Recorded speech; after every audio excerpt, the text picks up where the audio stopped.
back. We're back, and it's fucking hot. It's boiling. It's not even hot. It's ridiculously hot. It's taken 86 episodes to actually get some aircon on. Yeah, 85. You got the number wrong last week. Was it? Yeah. No, but you told me, so I just went off that. It was on you. So We'll listen back. Audio listeners can tell us. You called the number last week. I did call the number last week. Wrong. Yeah, but you told me before the show. No. Okay, let's not go. No, you just want to say witnesses. 80. Okay, all right. So 85. Episode 85. 85. And we got aircon. Yay! Got it right this time. Yeah. How are you? I'm good. Yeah? I'm good. Yeah. You Hot. enjoying the weather? Yeah, It's beautiful. sweaty, but not to complain. It's nice. It's sunny outside. Let's just... You know, half of it. the nation are probably complaining right now when they wish this weather last Mate, week. half the nation on Bournemouth Beach, judging by the pictures I saw Did you see? yesterday. Yeah. Fuck. Fucking Trying to get a place on there? No, you're all right. Mate, I was happy with my garden. In fact, I was happy this whole weekend. I've done nothing but chill out in the sun. I've had a great weekend in the sun. Well, we did Warwick Park yesterday in the sun.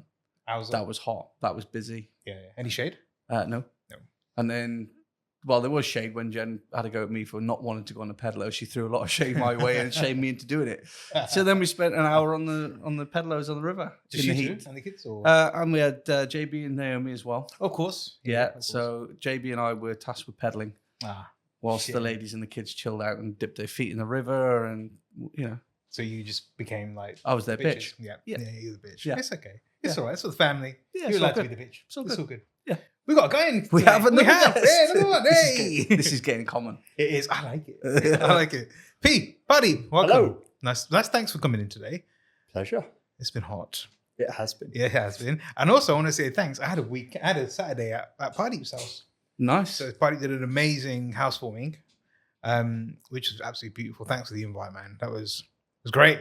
I should be thanking you because you helped a huge amount. Didn't do that much. And at that point, I wasn't a good guest because I know we were trying to catch up and I was still running around picking one thing up from one room to another. But you were on cutting veg duty. It was fair fruits. Yeah. It was actually all right because I love being in the kitchen. But it was great because I got chatting to the DJ's son, which was nice. The DJ is a mutual friend of ours. Okay. And I've never met his son, so got chatting to him. We caught up a little bit, with your wife, Lisa, which was nice. So it was good. And it was just relaxing. So it wasn't awesome. strenuous. Yeah. So there is a lot to do when you host at home. Yeah, Right? And we had a party and it's the first time we ever did it in the new place. Yeah. And it was like, Where is everything? where is everything? Yeah. What stuff do we need to go through? And I'm a man who loves a list. Okay. And when Vish was like, what do you need me to do? I was like, let me come back to you. I'm going to go through my list. Notes and I'm come like, through on his phone. Because also, when you've got folks coming around to help you, the last thing you want to do is give them the shittest jobs, right? So you're like, I don't want to be like, here's 50 kilos of something. Please pick this up and down the steps. I left that for D, by the way. Did you? Yes. So we're like, let's give him something easy, but it's still something that you have to do. And I was like, maybe I'm going to be running around doing something else. So thank you. No, not at all, man. It was I a great enjoyed night. it. We were very pleased. We were very happy with the way everything went. It was great. Do you know what the thing is? The weather played perfectly well for that day because obviously housewarming. You want people to be social. You want them to be feeling good and Just feeling mingle. happy, and it was perfect. And the food was banging. Probably too Especially much the of it. fruit. Oh, I'd like. Especially the fruit. I just want to say, I missed out on the mutton rolls. I went for the mutton rolls. His mother-in-law does the best mutton rolls. Snooze you lose. Yeah, I did. I know. I left early. Oh, wow. Yeah, everyone else is drunk though, isn't it? So, It's true. Yeah. How you lasted up until that point, even I don't know. Right? I actually know. I only went because I needed to get Dad to bed. Otherwise, I would have still been there. Yeah. Oh, bless. I was still going. I enjoyed it. I was a little bit sunburnt, just on my white bits. Don't take it. It was a I was great like, day. No comment required. there isn't. But anyway, listen. Thank you. I really appreciate you coming in today because obviously we've got some stuff to talk about. We do. In fact, you and Dan probably can relate to a lot of what we're gonna. Yeah, I think so. We're gonna go into. Do you want to start off with how you want to go into this, or do you want to start off because, in fact, Are you going to do the Maybe usual I'll throw the do it. guest in the deep end? maybe I'll do it. Yeah, okay. So Pete, I call Paddy P. Okay. For a lot of the time. So, do you want to just give us a bit of an intro as to who you are, where you're from, and obviously then why you're here?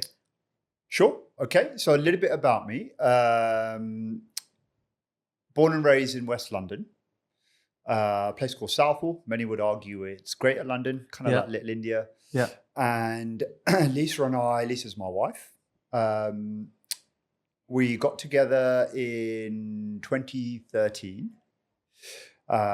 We bought a place in Woking a few years later, which is in Surrey. Yeah. Spent just shy of 10 years there. And then we moved up to a village in Rugby almost 2 years ago now. Okay. Some of that is kind of linked to the story that we'll get into. It was kind of a fresh start, new chapter, turn the page, all of that. Yeah. And some of it was just we could. So our jobs allowed us to. We worked from home, and we got to a point where we wanted to move out of the flat that we had in Woking. And we said we just wanted some more space. So when we were looking at property prices down south, we were like, what is the reason that we actually need to buy in London? Yeah. And then we had a criteria. I explained to you, Dan, I love a list. Yeah. Not only do I love a list, I also love a criteria. Yeah. So we were like, let's Tick, go tick, through tick, this, tick, right? Yeah, yeah. right. Is there anything really stopping us from moving further away and we can get more from our money? But anyway, cut a long story short, that's the reason why we ended up in Rugby. I've known Vish and a number of other folks in Coventry probably for about 15 years. Wow. And of course, since being here, they had nothing to do with me moving up here, by the way. We just fell in love They with weren't part of the criteria. They weren't part of the criteria. Maybe we were special enough for the move. They were part of the sub-criteria, right? When we found the house, we were like, oh, it's nice that we've got a community here that we know, extra a network bonus. and all of that. It's an extra bonus. Yeah. At some point, it almost stopped us from moving here, but I won't tell you. Cheers. So that's kind of what brings us here. So you know where I'm from. I am 42 this week. Congratulations. Yes, you are. Leveling up. Yeah. And yeah, that's a little bit about me. Yeah. So we met. So Harry was in last week. And Harry and P are very, very good friends. And he's the procurement guy that I cursed and almost didn't become friends with. Yeah. We're not talking about that. But obviously when you moved over here, and this is where we're going to go a bit deep now, you had plans. Obviously family was a big thing that you were focused on. So tell us a little bit about that, about what were your expectations when you moved? What did you mainly come here for? Sure. Okay. And then the other part of your last question was kind of why am I here today? So I'll try and answer both of them. Yeah. So why I'm here today was to raise a little bit of awareness on baby loss, and specifically from a lad's perspective.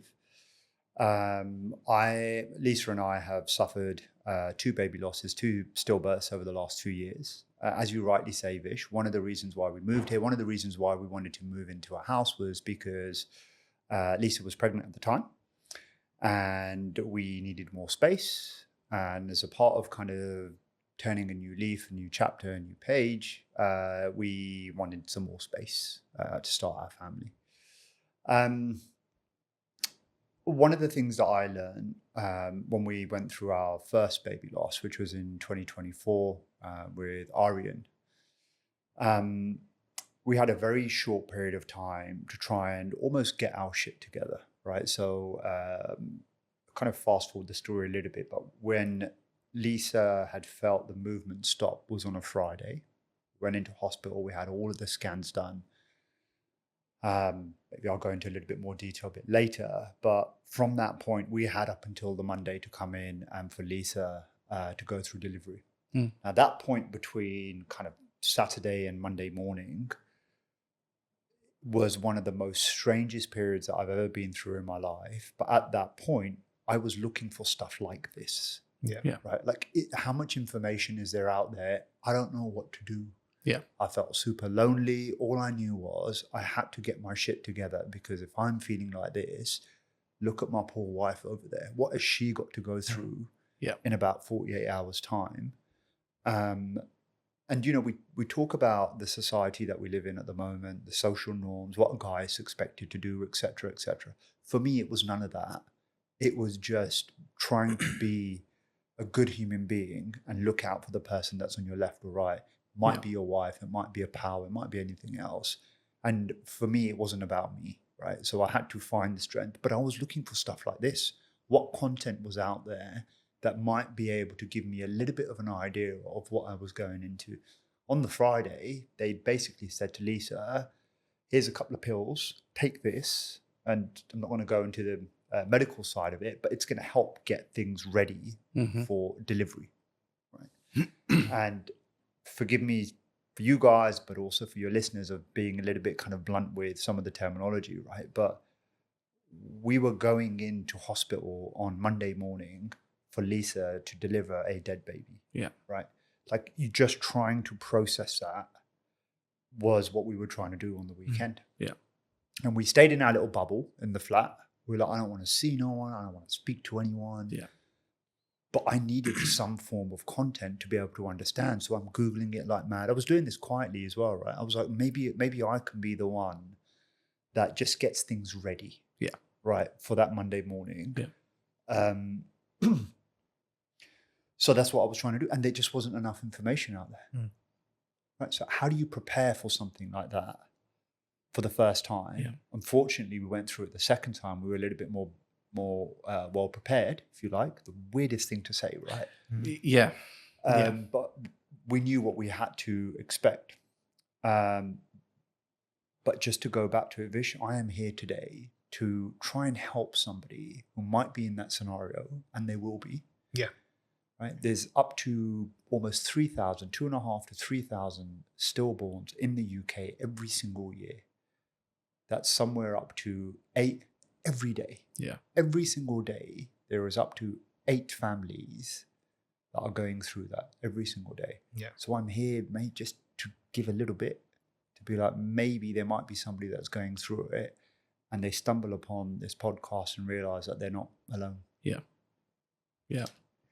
Yeah, it's because obviously we've got a mutual friend that's gone through something similar around almost the same time. And I would not know how to comprehend or how to even give any advice for something like this. So you coming on is actually an amazing thing to do. But there are a lot of people that go through this. But I want to talk about emotions just for a sec. On how you felt, because obviously you don't just feel the pain for you feel the pain for Lisa as well, because she's going through what may feel like 10 times worse than what you are. I mean, how did you manage that? How were you able to get through that? Yeah, and I touched on it a little bit, which was my priority was trying to do anything that I can to make it a little bit easier for Lisa. Yeah. I felt as though I was carrying this guilt. So we did 5 IVF cycles. And through those IVF cycles, chaps, I also felt guilty watching Lisa sit on the edge of the bed every freaking night, jabbing herself, right? Yeah. And every time she lifted her top up, it was just bruised. Yeah. And it was like, of course, we had both signed up to this process, right? This is something that we wanted in order to be able to start our family.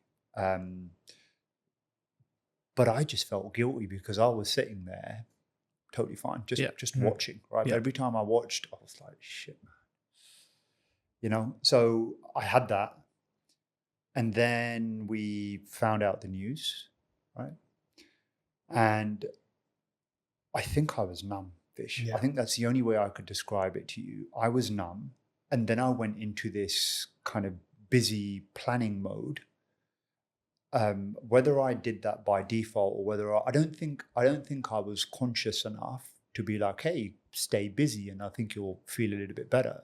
That staying busy was purely so Lisa didn't have to do all of those other bits, given that she was carrying 98% of this burden, if you like, anyway.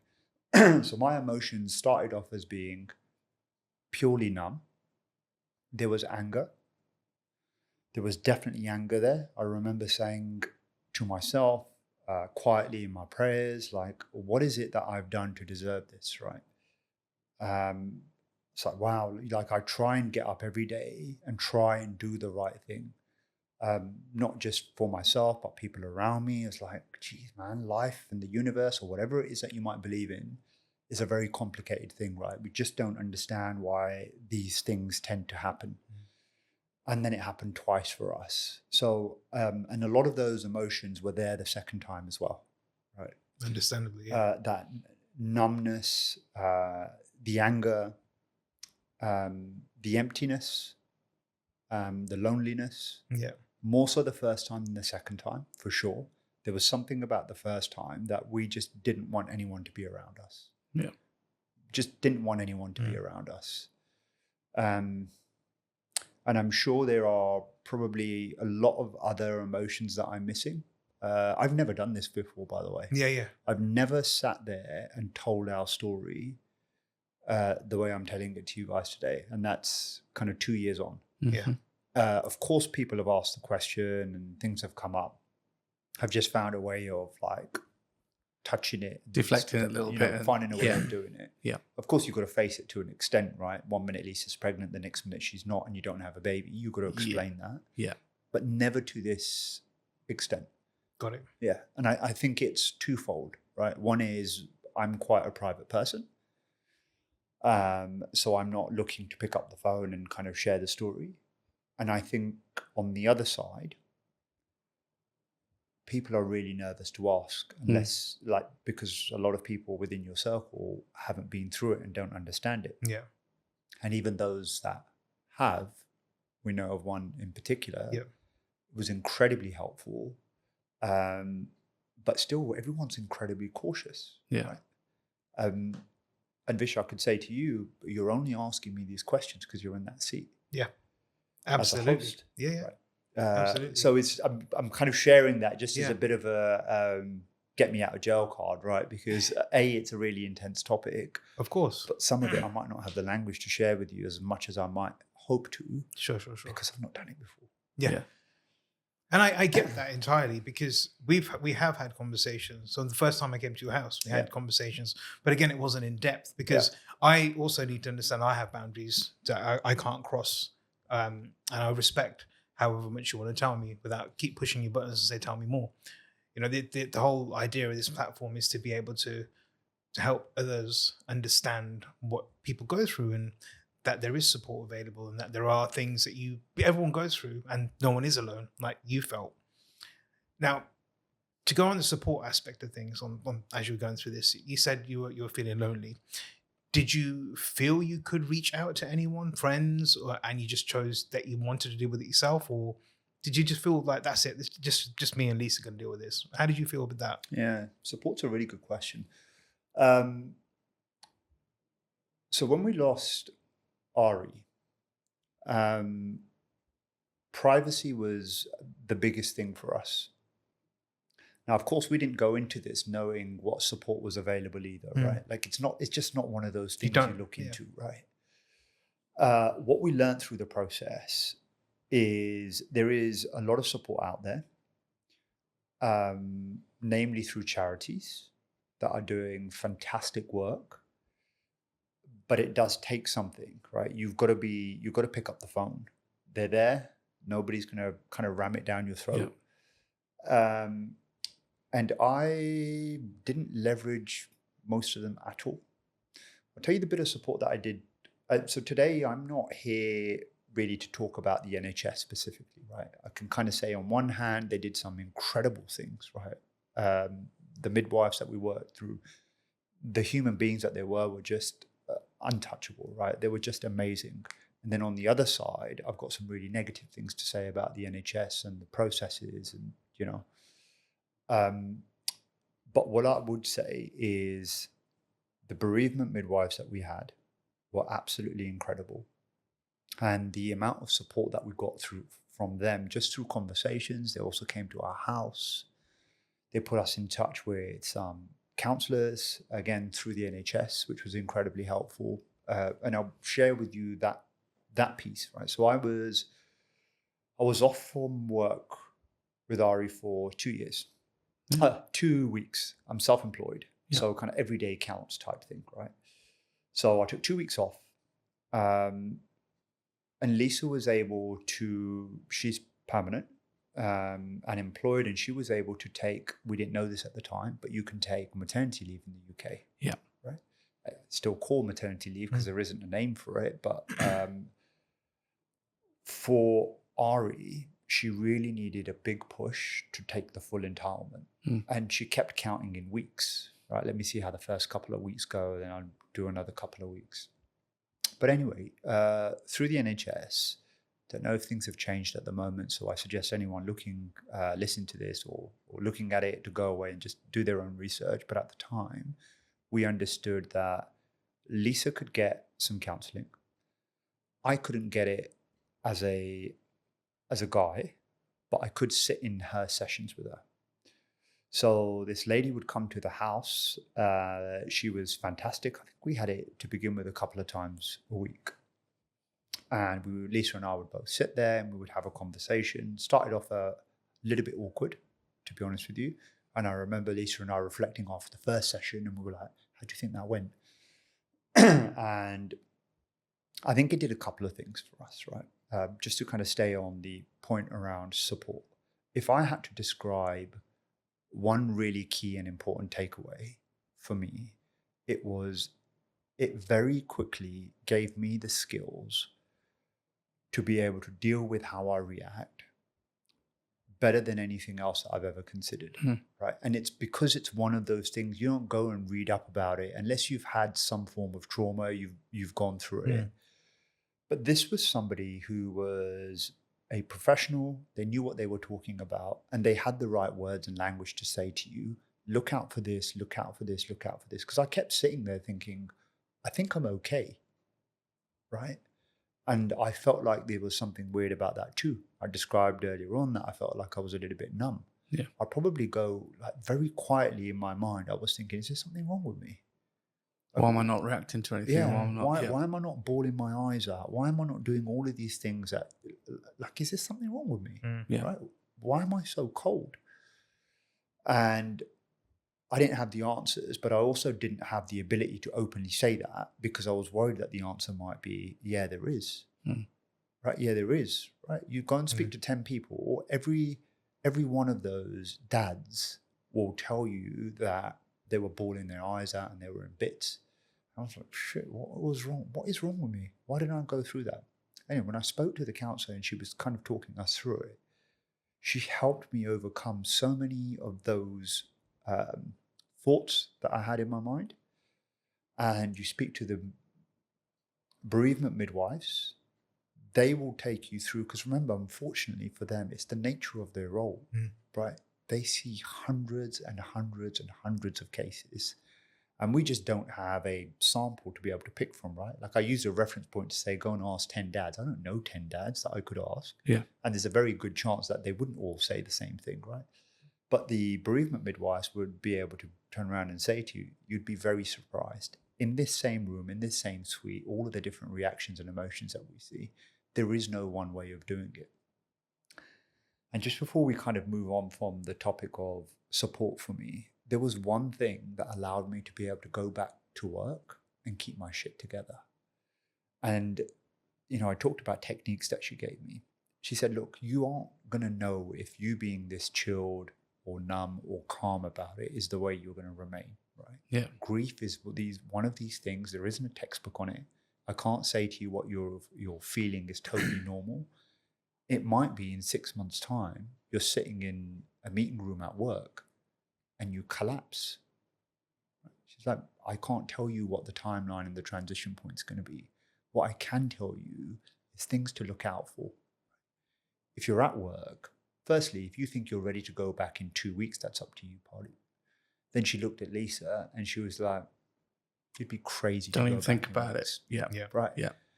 And there was me being like, yes. You know, we all have those scenarios with your significant other, and you're like, you're saying the same thing to them. But if somebody else says it, it's the best advice ever. Qualified it now. Yeah, right? Yeah. So I was like, yes, thank God somebody has said that to her, right? That there is no reason for you to go back to work so soon. And then Lisa didn't take too much convincing after that. She was like, I think you're probably right. Everyone has been super understanding at work. There's no reason for her to go back to work.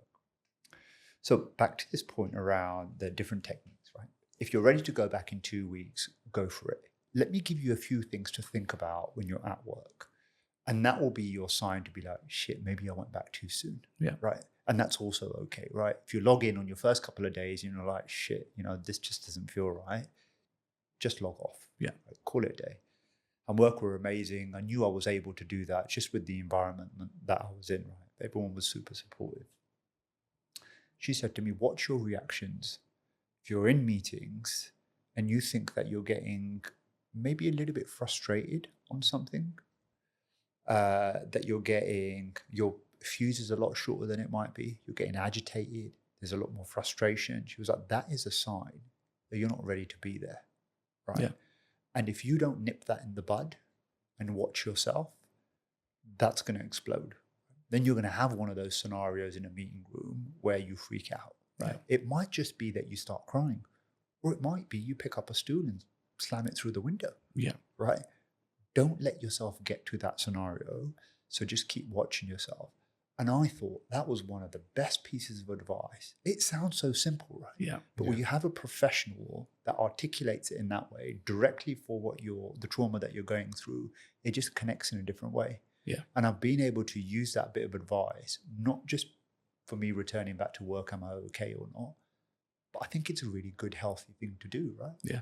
Just keep an eye on yourself, right? How are you behaving? It might be you're in a family setting. It might be that you've had a couple of beers and then watching yourself becomes a little bit more difficult. But just watching yourself is a good thing to do. And I'm not saying that in a means of be artificial, but just keep an eye on how you're feeling, right? And your emotions. Are you getting a bit annoyed about something more than you would? Why is that? And that was fantastic advice and awesome support. I wasn't one of these folks, Vish, just to go back to your question, where I was, and it's out there, and I don't know what the answer is. Why didn't I pick up the phone and call up a specific support group or a counselor that is set up through charities? Because I know they're out there. I didn't do it. Okay. I didn't do it. I had these couple of weeks, which was kind of joint counselling because that's what Lisa gets through the NHS. And then I got to a point, maybe it was about 5-6 weeks, kind of hourly sessions. I got to a point where it felt like we were just having the same conversation. Yeah. Okay. And then I was like, I think I've got what I need to from here. And I stepped back from it. But it is out there. Tommy's, Sands, the Lily May Foundation that's here, there is support out there. And I would encourage anyone that, I would say it's almost fast tracking it a little bit. Because just those few weeks sessions that I had, for me, helped me fast track how I could control my emotions a little bit, or keep an eye on myself if I was at risk of freaking out. That gave you the relevant tools, really, didn't it? To like you said something really key there, which was to actually look out for your own reactions, right? And that's something I would never think of. No. Especially going through anything. But, and you can apply it to everyday life, can't you? And then that's the telltale sign, actually. I need to step away. That's, crazy, absolutely crazy. But I think that's some advice that I'd probably take back actually on any kind of trauma, or anything that you go through, because you do find yourself, I get really agitated quick, but I don't think of it as like you would in that situation. Unless someone professional has told me that, I probably would never even think about it.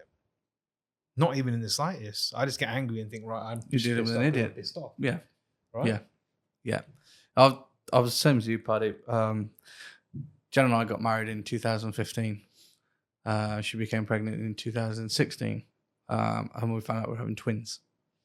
Everything was fine. And what's interesting is the way that you sort of started the new chapter and took that opportunity. We did exactly the same. So skip forward. She's 12 weeks pregnant. We think, perfect. You made the magic 12 weeks.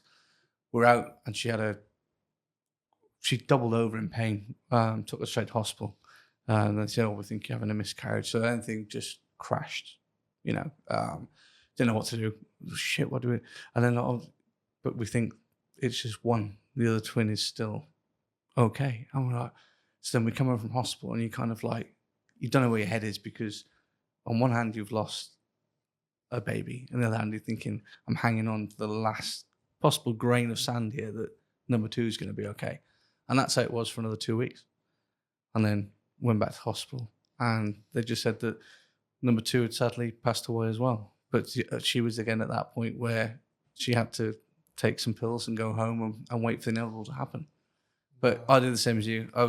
You just automatically become, you don't do it as the alpha male. You don't do it as the protector. It's the empathy side of it. You see the shit that they're going through, and you're like, I've got to do something. What can I do? And then you automatically become sort of just do whatever you can. How do you make them comfortable? Is there anywhere they want to be? Do they want anyone to speak to? Do they not want anybody around? And it's just a colossal head fuck. So it's similar to you. No counselling for the blokes. It was all via for Jen, which she deserved and what she's entitled to. And it was only when it was at the time we were working together on the same team at work, so we were traveling back and forth. So obviously her sergeant knew about what was going on. Right. And out of everybody at work, there are two people that spoke to me, him and our inspector at the time. We'd gone through something similar, and they obviously lived experience and understand it. Everybody else, you're the bloke, you get on with it. You're all right. And it's not, you just want sometimes just that conversation. Again, I'm not the only one that's gone through it. I'm not the only one feeling like this. Is this normal? And just having those conversations sometimes. And that's what got me through. And I had my meltdown probably 6 or 7 months afterwards. Wow. Yeah. And just sat there one day thinking, what the fuck? And just disappeared into a ball for a couple of hours. I'd cry, I'd shout, and that was my process. But like you say, that can happen at the beginning. It can happen later on in 6 months. You just never know. Yeah. But yeah, it's shit. That's absolutely scary. I know quite a few stories of similar experiences. I've got other friends that had gone through twins as well. And it's hard because from my point of view, because obviously I don't have children, I've not been through that. We talk about, you can ask someone how they're feeling, are they okay? I don't know how I would approach it because to me, it's a scary topic to bring up, right? I probably am a little bit more comfortable saying it now because I've learned a lot just through this group on how to approach situations, but I would still think it's something quite sensitive to bring up in conversation. So firstly, I appreciate you coming in and talking about it because I know how sensitive it is, and it would absolutely break me just thinking about it. It would break me, but I'm immensely proud of the way you have dealt with things, and seeing you now, especially, Lisa's amazing. You both together are an amazing team. Now, I want to ask about something here because, again, this is for both of you, actually. I'm really clueless on this. Supporting one another. Did you ever feel around your partners that you might be treading on eggshells, you're waiting for them to react in such a way that you might feel that you've overstepped a mark? Yeah. I think, and you kind of, I suppose you deal with that, so you're trying to understand how they're feeling, what they're going through, and you do. But just about that little bit where you said about asking the questions, I don't know about you, Paddy, but going through it now, if it happened or looking back, I'm as blunt as a breeze block when it comes to stuff. And sometimes I just wish back then people were a bit more blunt about it because people knew and people understood that we'd lost the twins, but they were very much the, fucking, I don't know how to talk about that. Just fucking ask, because sometimes that might prompt the conversation that you need to have going through that shit where you can just say, do you know what? It's shit. This is what's happened. This is how I'm feeling.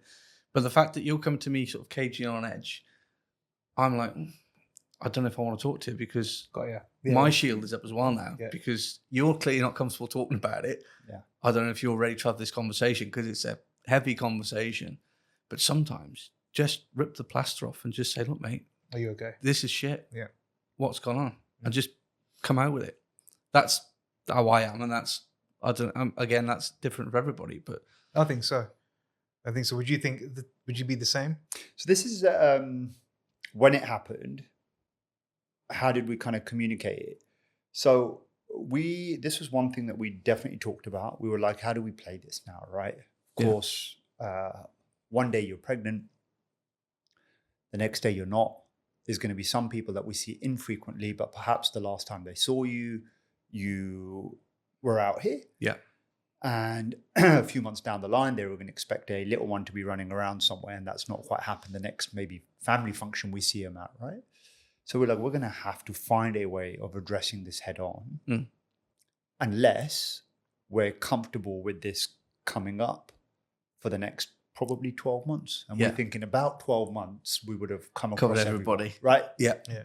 Yeah. Some people you're going to cover off super quick because you see them at work or whatever, but there's going to be pockets that you won't see until another 7 or 8 months, but they saw you a couple of months ago, right? So we're like, how are we going to do this?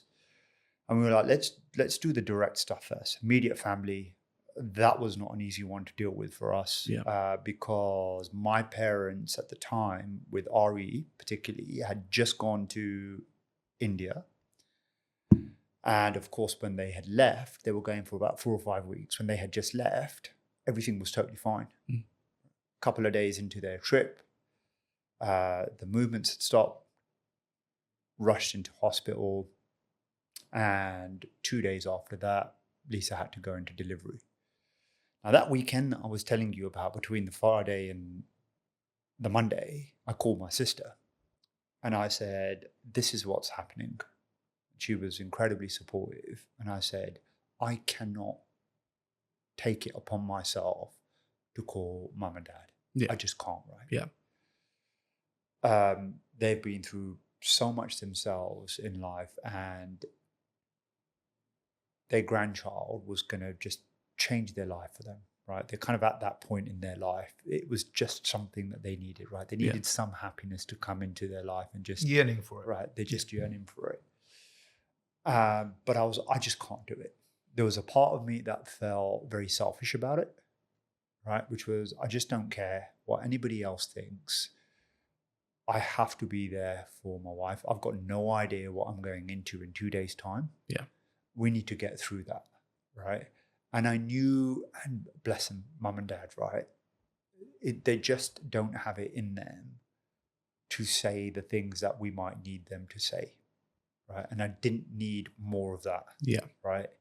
And I know my mum would have broken down, and I mean, she did when we eventually told him, right?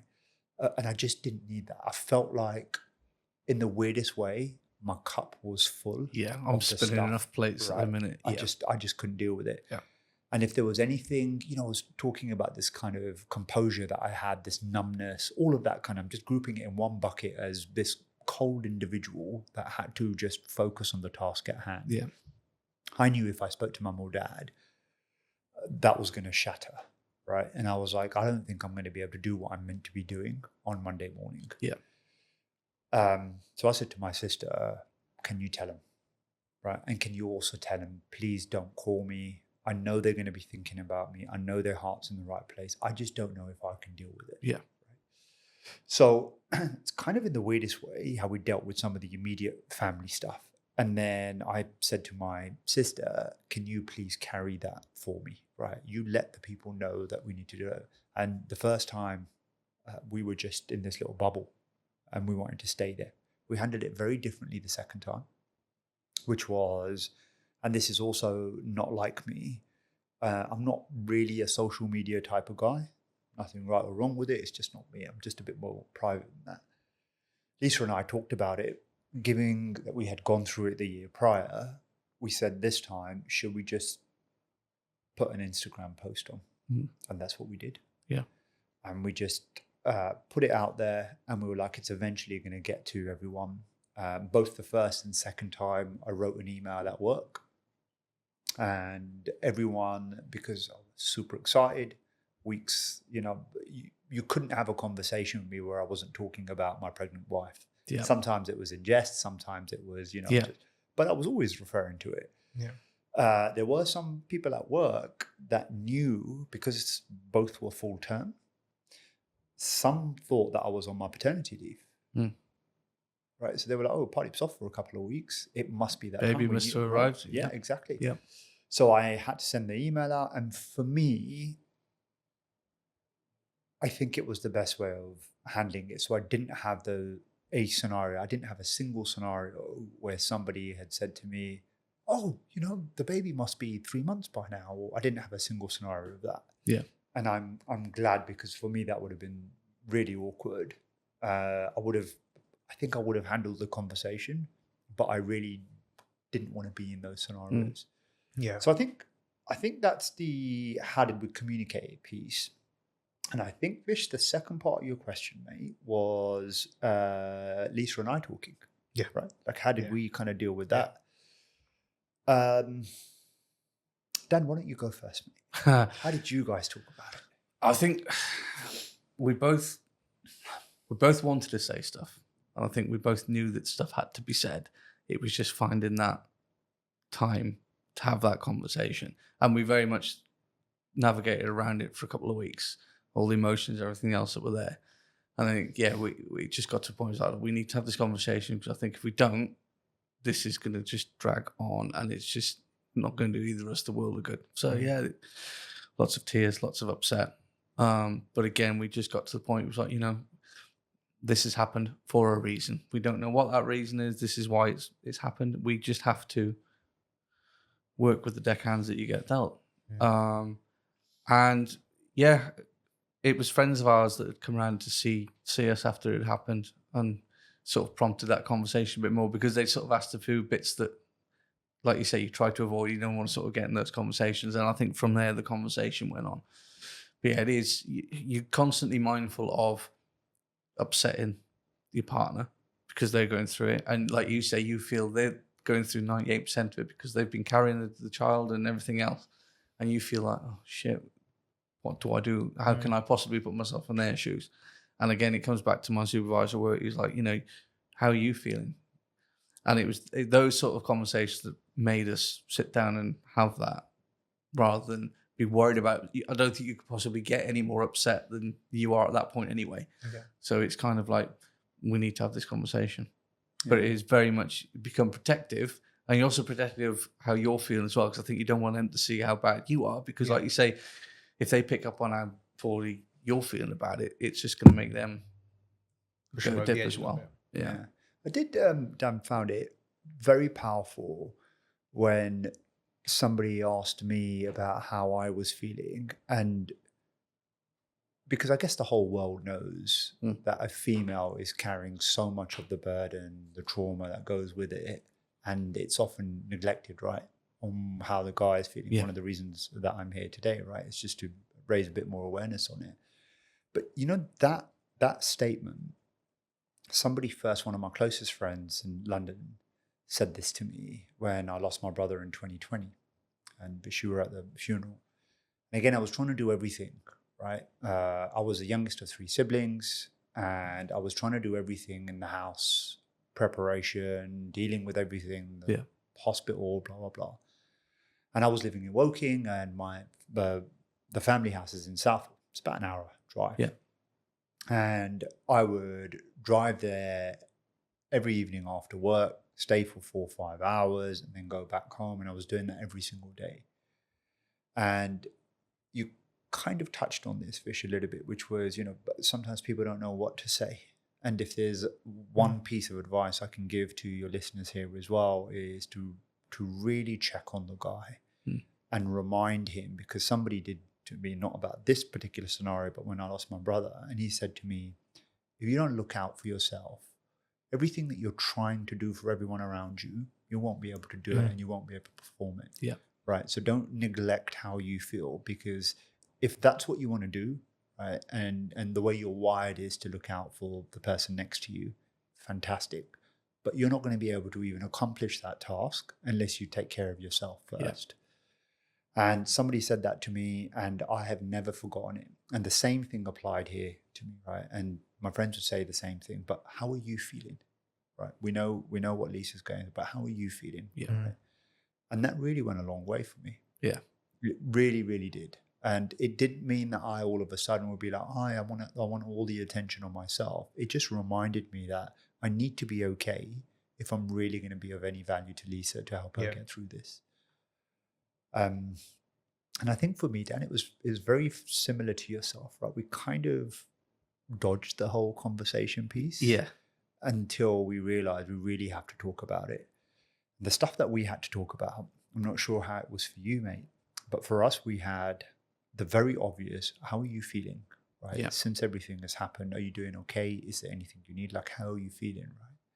We didn't, maybe some couples talk a lot more than we do, but these were really, really deep conversations that we wouldn't have just like that. You just wouldn't, right? So that was one thing we had to talk about, right? Liz, how are you feeling? The other thing that we had to address was, what do we do going forward? Yeah. Yeah. Yeah. Do we say that we have been through this loss and that's it? Yeah. Or do we say we keep trying? And it never felt like the right moment to have that conversation, right? It was on my mind. I'm a planner, right? It's all I do. I'm always thinking about tomorrow. Yeah. Sometimes it serves me well. Sometimes it doesn't. And here I was like, shit, I can't get that thought out of my mind. But there was a very practical reason for it.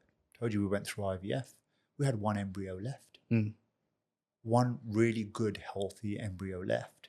And I was like, we can't dodge the conversation. Right? Like, what do we do with it? Yeah. So we had to talk about that. And then we had to talk about the whole family thing. And, because some of it's cultural, but I don't know if you face this, Dan. I'd love to hear your thoughts. But we kept having people say to us, don't worry, try again. And I got to a point where it really annoyed me. Yeah. It's almost like a throwaway comment. Oh, well, you can try again. It's okay. You go, well, yes, we can. However, you're not realizing, you're not processing what we've just gone through, the shit that's just happened. It's in your mind. And like you say, it's part of the conversation and the practical side of it is there. But it's the last conversation you really want to be having at that point. Because like, I don't know if I want to go through this. Yeah. And I don't know if we do try again, is it going to happen again? Or is there going to be other stuff that goes on? You kind of like, but yeah, it's always the throwaway comment. It'll be okay. Try again. Yeah. I can imagine people saying that. Yeah. And again, it's coming from a good place. Yeah. Right? Yeah. This is the thing. It's really coming from a good place, right? Nobody is trying to say something to trigger you. It's just that nobody's given a manual on the right things to say. Yeah. And my closest friends that would say that, I would say to them, just sit down and let me tell you what we've been through before you say it. I don't know if we've got it in us. Yeah. I don't know if we've got it in us to just try again. And Dan, you nailed something. It was so important. Can we put ourselves through that again, knowing that the chances just keep reducing and reducing and reducing, right? Yeah. And I was just like, I don't know. Right now, I'm in a place where I just do not think I've got it in me to put Lisa through that. Yeah. Like, with what face am I going to be like, hey, let's just, I know you're the one that does all of that, but, there's an incredibly small chance it might work out. Yeah. Just don't have it in me. With what face do you say that to somebody? Yeah.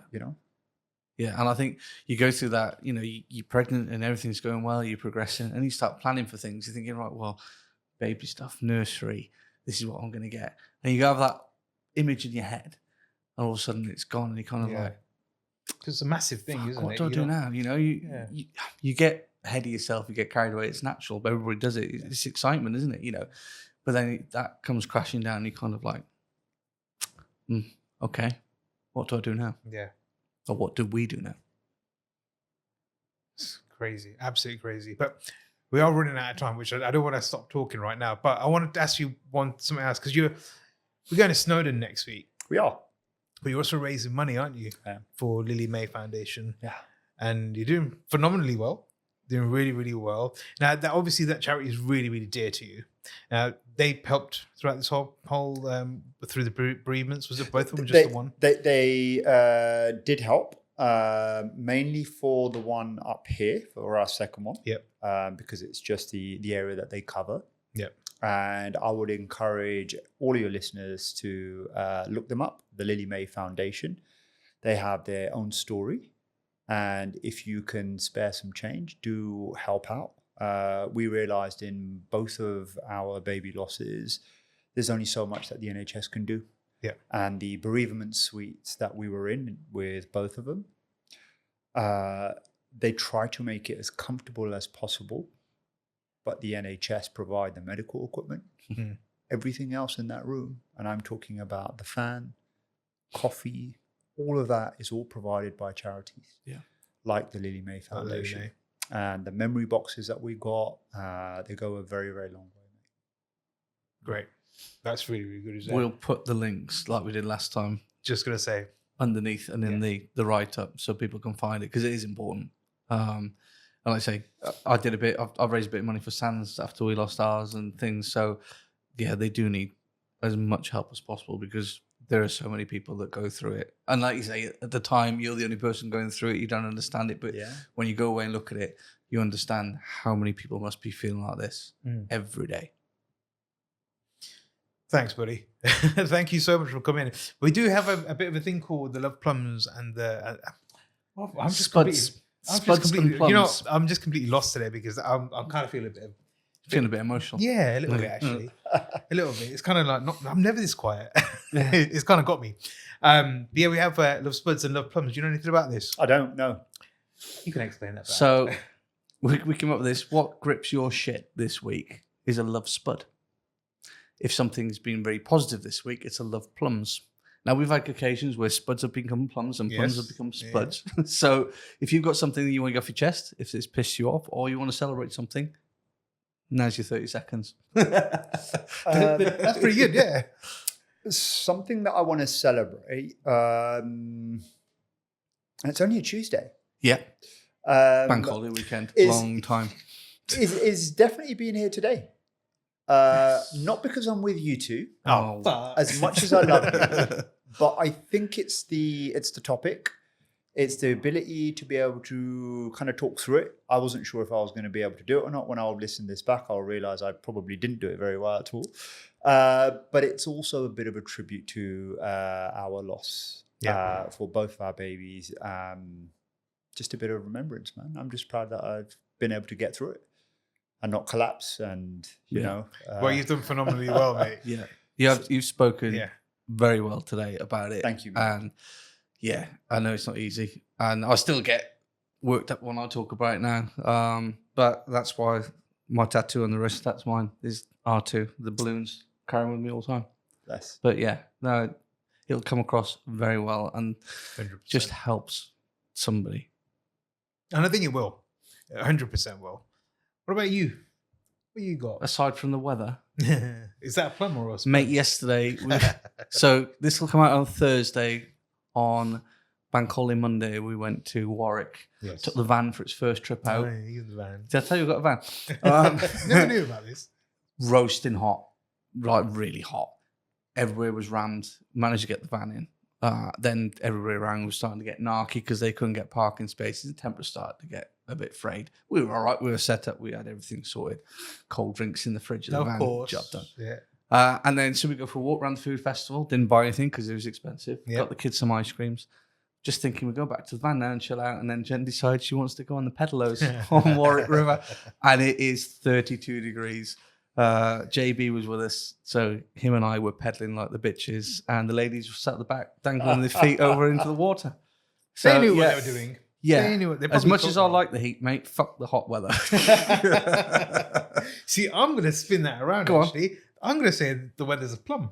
Okay. I've absolutely. Well, it must be you've got your legs out. I've got my legs out. I've got to keep my white bits brown, isn't it? So, honestly, it's been absolutely phenomenal. Firstly, starting off with Saturday at your house with the weather. Yeah. Could not have been a better housewarming. It was absolutely, thanks for that invite, by the way. Pleasure. It was absolutely beautiful. And obviously it carried over to Sunday and yesterday and today. I want it to be like this all the time. It just makes everyone feel better. Yeah, And I'm not ready to turn on the sun yet because for the last few weeks, because we had the party scheduled, I was like, please be nice. Please. Yeah. So I don't want to turn on it just yet. No, I get that. It's just I had to go to court this morning, and I'm not allowed to wear shorts in court, so I had to sweat myself around the court for a bit this morning. Shorts with me, change. I thought I'm not sitting out all day. Should have got those long pants that you can just rip them off. Yeah, like the old basketball, tracksuit bottoms with the poppers down the side. Just do that. So yeah, I'd say the plum. It's got to be the weather. Good. Absolutely. I haven't got a spud today. Good. I haven't got a spud. Good. But yeah, that was a real deep episode. Thank you for that. Thank you, guys. I think a lot of people take a lot away from this, a hell of a lot away from it. But do you know how we sign off? No, I reckon I'm about to find out. Oh, yes, you are. Yes, you are. It's simple. Very. It must be because we managed to do it every week. Just about. Just about. It's simply see you next Thursday. And that's it. And that's nice. it. We're not allowed to say C-U-N-T. Yeah. Oh, we can if we just haven't. And that's it. That's all right. That's all she wrote.